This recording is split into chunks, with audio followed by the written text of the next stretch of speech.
সভাপতির সমাপনী বক্তব্য দিয়েছিলেন ইসলামী ছাত্র আন্দোলন বাংলাদেশের সাধারণ কেন্দ্রীয় সভাপতি বাংলা রাজকোটি ছাত্র সংসদ বিনয়ের স্পন্দন ইউসুফ আহমদ মনসুর।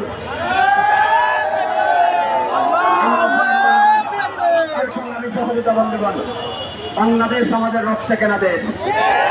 এই দেশকে রক্ষার জন্য আমরা বারবার রক্ত দিচ্ছি, দেশকে সংশোধন করার জন্য রক্ত দিব।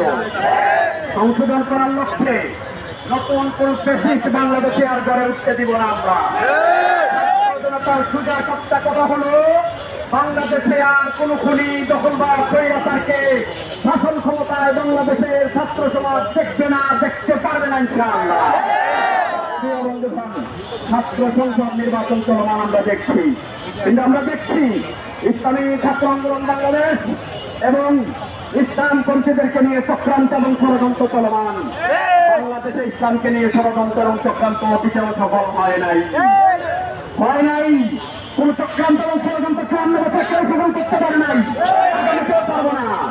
ইয়াসিন আরাফাত এবং আলাউদ্দিনের যে প্যানেল, সচেতন শিক্ষার্থী প্যানেল, এটাই ইয়াসিন আরাফাত মার্জান এবং আলাউদ্দিন প্যানেল, সচেতন শিক্ষার্থীদের যে প্যানেল, এই প্যানেলটাই ঢাকা বিশ্ববিদ্যালয় ছাত্র সংসদ নির্বাচনে